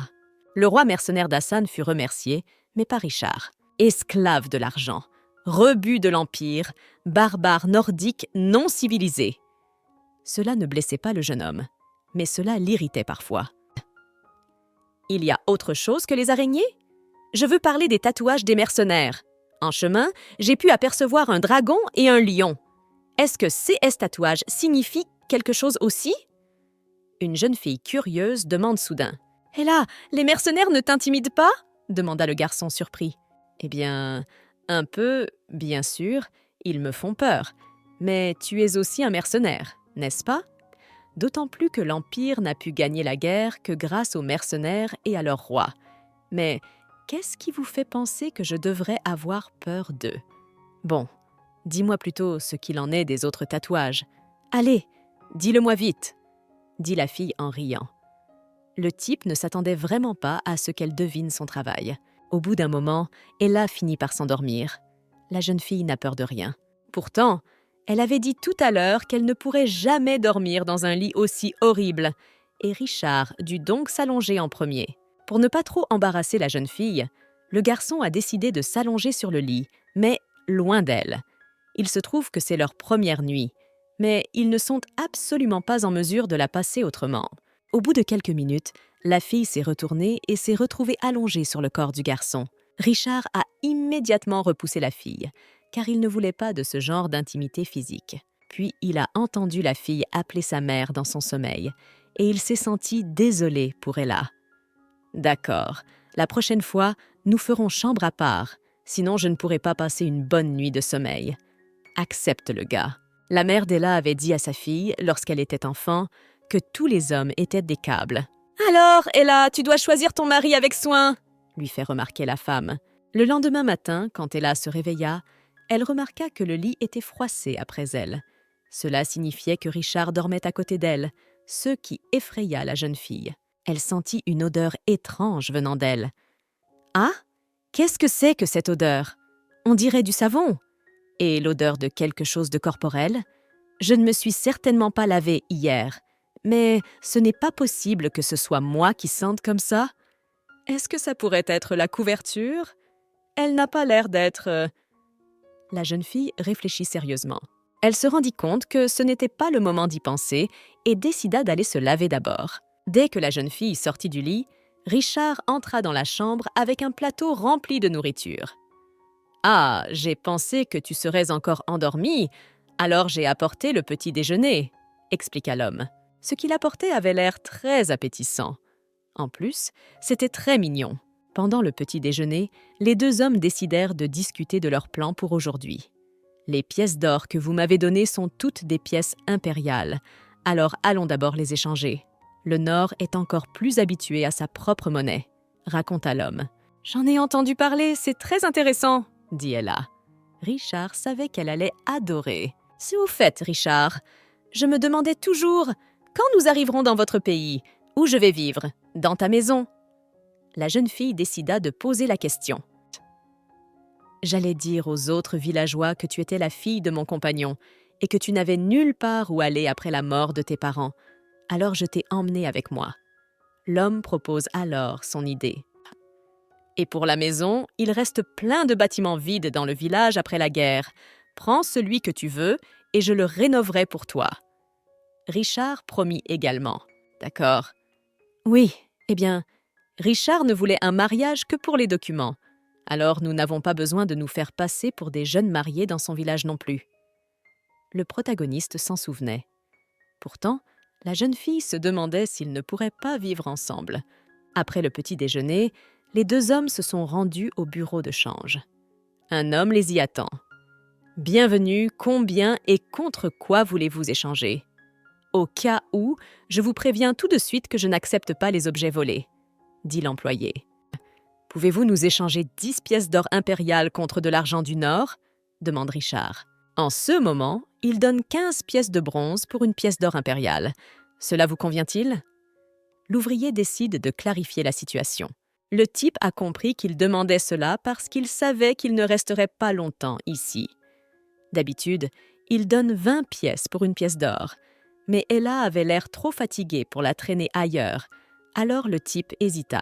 Et alors que Richard était sur le point d'accepter l'échange, Ella l'arrêta soudain en lui attrapant le bras. « Chérie, est-ce qu'on doit rendre l'argent de maman ?» dit-elle en affichant une expression très mécontente sur son visage. Richard ne comprenait pas ce qui se passait, ni ce que représentait l'argent de maman. Mais la jeune fille lui fait un clin d'œil pendant 1 seconde. « Nous manquons peut-être d'argent, mais maman a travaillé dur jour et nuit pour réunir cette somme. » La jeune fille continuait à parler pour provoquer délibérément la pitié. Et elle était très douée pour cela. L'ouvrier croyait ses paroles. « Vous voulez parler de ces billets d'or ? Il s'avère que vous avez besoin d'argent pour aller dans le Nord et que vous devez vous séparer des objets de famille. » L'homme réfléchit. Bon, dans une certaine mesure, c'était même vrai. Alors la jeune fille n'avait pas besoin de trop mentir. Le plus important, c'est que l'employé a cru à sa pitié. « Je ne savais pas que vous étiez dans cette situation. D'accord. Spécialement pour vous, j'échangerai vos pièces d'or à un taux de 1 pour 20. » L'homme décida tout de même d'accepter. Bien sûr, la jeune fille était heureuse que sa manipulation ait réussi. Mais il fallait tout de même remercier cet employé. « Merci beaucoup. Maintenant que vous avez changé notre argent, je vais acheter des jonquilles blanches et prier pour vous. C'étaient les fleurs préférées de ma défunte mère. » La jeune fille ajoute, ce qui suscite encore plus de pitié de la part de l'homme. « Waouh, ma mère aimait aussi beaucoup les jonquilles blanches de son vivant. Je suppose que c'est le destin, je vais échanger votre argent à un meilleur taux. Et tiens, puisque c'est ton héritage familial, prends-en 2 en or pour toi. » Le brave homme a décidé d'offrir une autre option. Le plus important, c'est que Richard et Ella disposaient maintenant d'une belle somme d'argent. Dès que les 2 hommes quittèrent ce point de change, le type exprima à haute voix son admiration et sa surprise quant à la stratégie de la jeune fille. Chaque jour, il la reconnaissait sous de nouveaux aspects, mais cette fois-ci, elle l'a surpris au plus haut point. « Comment as-tu fait ça? Obtenir jusqu'à 200 pièces de monnaie locale pour 8 pièces d'or. Quelle affaire! » Richard est vraiment surpris. Cet homme lui-même t'a d'abord donné un prix complètement incompréhensible, n'est-ce pas? Puis il a balayé la jeune fille. Richard se demanda comment elle pouvait savoir cela et décida de le demander personnellement à la dame. Quand il a dit qu'il donnerait 15 pièces, vous avez hésité un peu. Alors j'ai pensé que vous négocieriez. Mais vous ne l'avez pas fait pour une raison quelconque. La jeune fille explique ses observations. Puis Ella expliqua également qu'elle avait réalisé en un instant qu'elle allait devoir prendre les choses en main.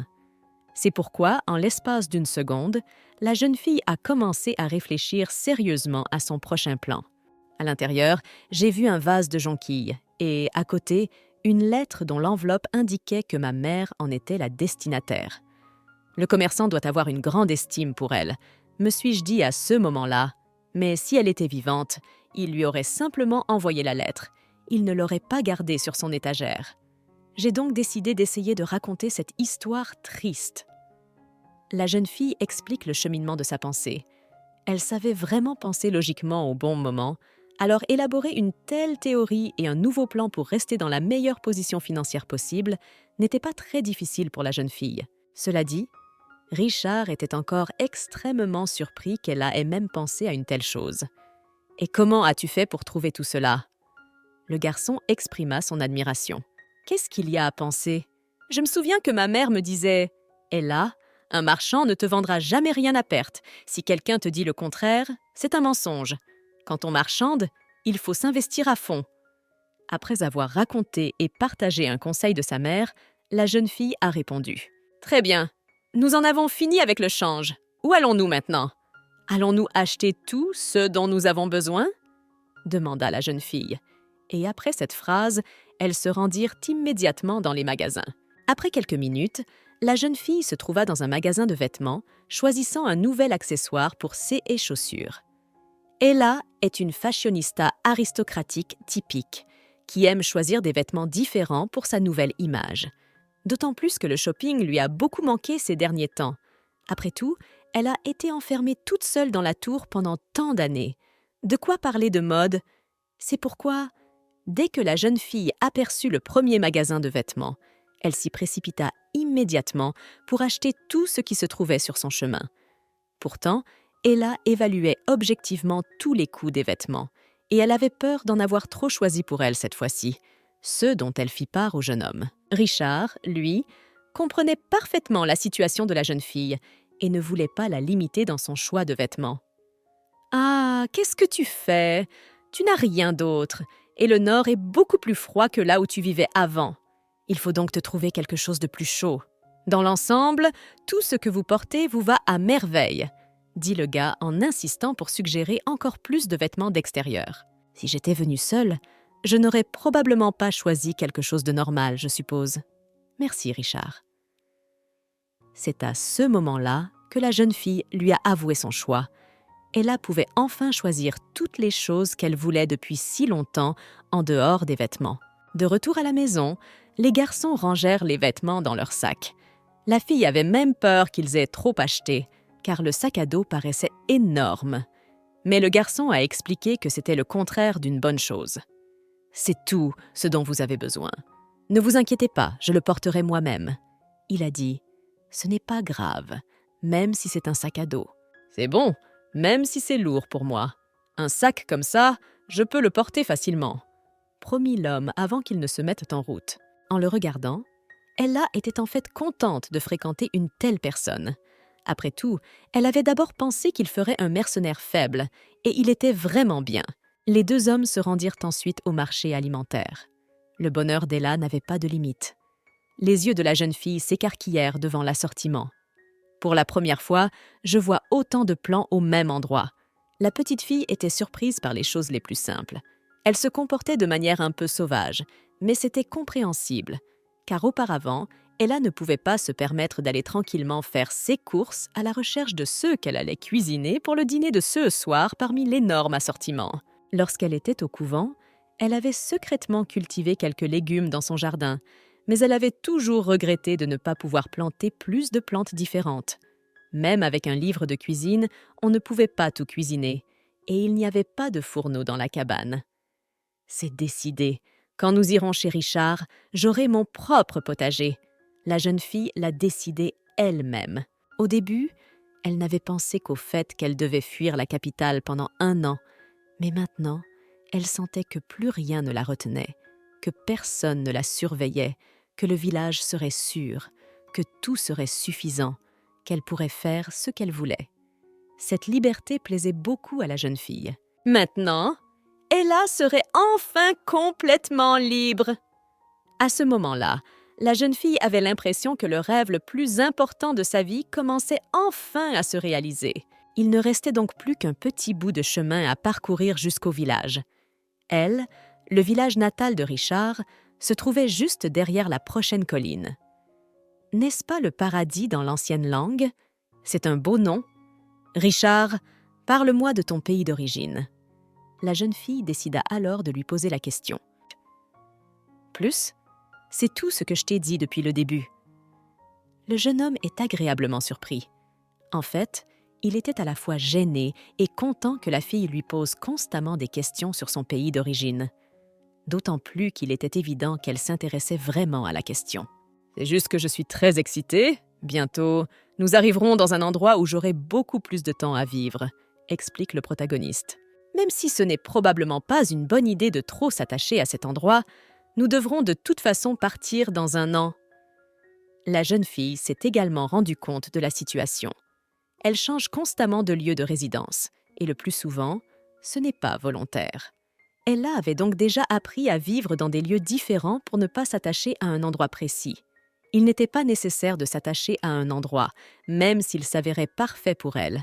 Alors la jeune fille avait déjà réfléchi à cette question à l'avance. Pourtant, il y avait beaucoup de choses qu'elle voulait faire.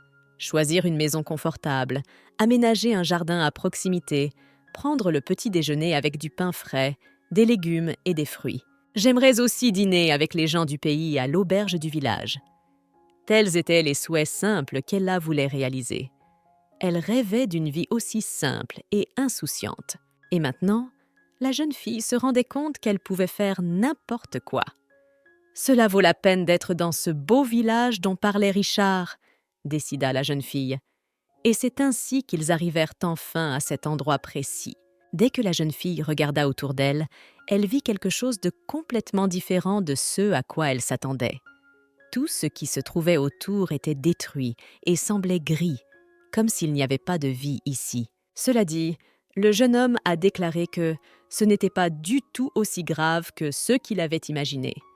Richard craignait qu'il ne reste absolument rien du village, la guerre ayant balayé les terres environnantes. Il fallait donc s'attendre à ce qu'il ne reste que des maisons détruites en lambeaux. « Vous saviez donc depuis le début que vous étiez dans cet état ?» demanda la fille, surprise, et le gars au visage complètement calme le confirma. Ce n'est qu'après quelques minutes qu'il se rendit compte qu'il avait caché quelque chose d'aussi important à la jeune fille. « Oh, j'ai tellement aimé qu'Ella s'intéresse à mon village natal que je ne lui ai raconté que ce à quoi il ressemblait dans mon enfance. » Ce n'est qu'au bout d'un certain temps que le jeune homme se rendit compte de la situation. « Lorsque je vivais sous le nom de Hassan, je n'ai jamais parlé à personne de mon pays d'origine. C'est pour cela que je suis trop pris par les souvenirs maintenant. » Le garçon murmura pour lui-même. Sans s'en rendre compte, il parlait à la jeune fille de son village, à l'époque où il était encore assez beau. Quand il n'y avait pas de guerre et qu'il n'y avait pas toute cette dévastation, quel idiot j'ai été! Comment ai-je pu m'emporter à ce point? Je ne pensais qu'à mon propre avenir, et Ella ne voudra probablement plus vivre ici, même si ce n'est que temporairement. L'homme réfléchit. Il n'allait pas juger la jeune fille, et si elle voulait vraiment partir d'ici, il l'aiderait même à trouver un endroit où rester. Mais en réponse, elle dit quelque chose de complètement différent de ce à quoi l'homme s'attendait. La jeune fille décida de s'excuser. « Je suis désolée. Cela doit être encore plus douloureux pour vous que cela soit arrivé dans votre région d'origine. » Commença Ella. Il était évident que la jeune fille était complètement ouverte dans ses paroles et qu'elle se repentait en même temps. « Même si mes attentes ont été anéanties, tu ne peux pas te plaindre maintenant à un homme dont le village a été complètement détruit. Quel désespoir Richard a dû éprouver !» se demande sérieusement le protagoniste. Eh bien, l'homme a décidé de sourire à un moment aussi difficile de la conversation pour montrer que tout allait bien. « Et là, tu n'as pas à t'excuser, tu as brûlé le village. Il y a probablement encore des bêtes. » L'homme tenta de se calmer et de passer à un sujet plus positif. « Malgré tout, nous ferions mieux d'aller bientôt chez moi. Nous pourrons nous y reposer un peu. »« Donne-moi le sac, » dit Richard. N'importe quel autre habitant de l'Empire se serait probablement contenté de se réjouir que les terres du Nord aient eu raison d'eux, et les dégâts de la guerre ne l'auraient pas dérangé du tout. Je n'aurais jamais pensé qu'Ella s'excuserait. Pensant déjà à lui-même, le garçon continua à s'interroger. Au bout de quelques minutes, les garçons approchent déjà de la maison de Richard. Je pense qu'avec un peu de travail, elle retrouvera son aspect d'antan en un rien de temps, dit la jeune fille pour vanter les mérites de la maison. Dit la jeune fille en faisant l'éloge de la maison de l'extérieur. Elle avait survécu à la guerre, mais elle avait encore fière allure. Ils ne regardèrent pas longtemps la maison, car une voix masculine les en éloigna. « Hé, vous! Comment osez-vous traîner dans le quartier de quelqu'un d'autre? Qui c'est ?» dit un homme qui sort en courant du coin de la rue. En une seconde, Richard avait calmé le type avec un coup de poing. Bien sûr, les deux hommes se connaissaient, car ce type avait servi comme chevalier sous les ordres de Richard. Mais l'homme lui-même ne voulait pas que sa femme le sache, c'est pourquoi il avait frappé l'homme. « Si tu m'appelles commandant, je te tue, Kia. Adressez-vous à moi, Richard Horde, compris ?» a menacé l'homme. Kia s'enquiert alors sincèrement de la fille à côté de lui qui se trouve actuellement devant sa maison. La fille d'une de mes connaissances, elle n'avait nulle part où aller. Alors je l'ai recueillie, raconte son capitaine. C'est alors que Richard remarqua que le gars regardait bizarrement son compagnon. « Hé, c'est quoi ce regard que tu me fais ?» C'est ce que l'homme décide de demander. « C'est la première fois que tu amènes une fille avec toi, n'est-ce pas? Mais elle est de sang impérial, non? C'est le genre que tu aimes, hein ?» Kia commença à le taquiner. À ce moment-là, Ella se contenta de regarder silencieusement par derrière les gars se battre entre eux en plaisantant. On ne peut pas entendre ceux dont ils parlent d'ici, mais il semblerait que cet homme soit un ami proche de Richard, pensa la jeune fille. Bien, maintenant va le dire aux autres, qu'ils ne m'appellent plus commandant. Je suis Richard maintenant, c'est clair? Le capitaine poursuivit la conversation avec son chevalier. Richard devait s'assurer de ne pas révéler son identité à la dame. « Tu ne peux pas passer toute ta vie à te cacher comme ça, n'est-ce pas ?» plaisante Kia. Mais Richard expliqua que cette fille ne vivrait ici qu'1 an et qu'elle partirait ensuite. Mais il se peut qu'elle parte plus tôt que cela. Alors arrêtez de parler et partons déjà. Richard conseilla alors à la jeune fille d'aller jeter un coup d'œil à la maison et il se dirigea vers ses chevaliers. Dès qu'il entra, ses ouvriers saluèrent joyeusement leur capitaine. « Quel crétin! Je vous avais dit de ne pas l'appeler commandant !» déclara Kia à voix haute. Mais les autres chevaliers ne se souciaient pas vraiment d'une telle requête, car c'est Kia qui l'obtiendrait du commandant, et non eux, à cause d'une telle offense. En tout cas, les gars étaient contents que le commandant soit revenu. Richard décida alors d'annoncer qu'il avait amené un invité qui resterait avec eux pendant un certain temps. En rentrant chez eux pour saluer leur nouvel invité, ils ont vu qu'un incendie s'était déclaré dans leur maison. Richard a même donné un coup de pied dans la porte parce qu'il pensait qu'il était arrivé quelque chose à sa femme. Dès que l'homme a franchi le seuil de la maison, il a senti une odeur familière. Il y a quelques heures, la fille est entrée dans une autre pièce et a remarqué qu'elle était sale. Elle a également remarqué le vieux tapis, mais c'était un objet très cher. À ce moment-là, Ella a replongé dans ses souvenirs d'enfance. Un jour, sa mère s'était vantée auprès de sa fille de son nouveau tapis, qui avait une couleur magnifique. Seuls les artisans des îles du Sud pouvaient le colorer ainsi. Ces artisans utilisent des teintures spéciales, dont la fabrication est tenue secrète. Il a dû être très difficile d'en acheter un, et maintenant personne ne s'occupe du tapis. Je devrais m'en occuper plus tard. Oui, en effet, la maison est assez grande, remarqua la jeune fille. Elle remarqua ensuite qu'il y avait un poêle. Près d'elle, il y avait aussi des plateaux en cuivre qui coûtaient cher. Et cette maison est beaucoup plus riche que je ne le pensais. Je ferais mieux de les laver d'abord. Heureusement que j'ai trouvé la vaisselle, sinon je me serais ennuyée. Il est dit ici que les maisons comme celle-ci doivent avoir une porte donnant sur la cour. La jeune fille avait déjà commencé à s'occuper des tâches ménagères et avait trouvé un livre sur la gestion impériale de la maison. Quelques minutes plus tard, elle trouva le puits en sortant. Il n'y avait pas de tina. L'eau était claire. On pouvait l'utiliser tout de suite. La jeune fille était surprise que quelqu'un ait pu surveiller ce puits. Et c'est encore plus fascinant que je ne le pensais. Alors, voyons ce qu'il y a d'autre ici, pensa le protagoniste. Il doit y avoir un grand seau quelque part. La jeune fille commença à fouiller toutes les pièces. C'est alors qu'elle tomba par hasard sur le garde-manger. Il n'y avait rien ici, bien sûr, mais avec de tels ingrédients, Ella pouvait cuisiner n'importe quoi. Cela faisait longtemps qu'elle voulait essayer, depuis qu'elle était au couvent. « C'est excellent! Alors, mettons-nous à la cuisine !» Au couvent, je ne pouvais pas faire de feu parce que j'avais peur de me faire prendre, alors je ne pouvais pas non plus cuisiner ce plat, se souvient la jeune fille. Elle décide alors de se mettre à la vaisselle. Il y a trop longtemps que personne n'a fait la vaisselle. On ne peut pas la récurer aussi facilement.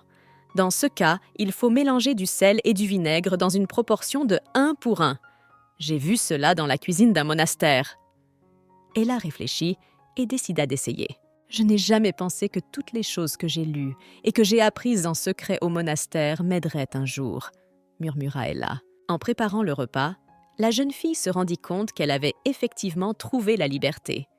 Depuis qu'elle avait quitté le couvent, elle n'avait fait que s'enfuir, puis se marier pour obtenir un héritage, puis s'enfuir à nouveau. Mais maintenant, elle était vraiment libre. Quelques minutes plus tard, Richard entra avec ses chevaliers, qu'il appelait ses amis. Il fut très surpris de voir que la jeune fille avait déjà eu le temps de préparer la soupe à la viande. Ils s'assirent tous ensemble pour déguster la nourriture d'Ella. Richard avoua alors que c'était la première fois qu'il mangeait une soupe aussi incomparable. Les autres gars étaient également ravis du goût de la nourriture. Ils ont dit « Vraiment ? C'est bien. Si j'avais su que vous l'aimeriez autant, j'en aurais fait plus. » répondit la jeune fille qui était heureuse que ses efforts soient loués. « Écoute, Ella, j'ai entendu dire que tu allais rester ici un certain temps. Peut-être que tu pourrais continuer à cuisiner pour nous ?» Kia décide alors de poser la question. Immédiatement après, Richard tenta de le faire taire. « Ne dis pas de conneries. Comment Ella va-t-elle pouvoir cuisiner pour vous tous à chaque fois ? Vous mangez beaucoup, » répondit le conjoint de la jeune fille. Mais, à la surprise de Richard, Ella pensait différemment. La jeune fille avoue qu'elle aimerait bien essayer de cuisiner pour tout le monde. « Je veux cuisiner, » dit Ella avec sérieux.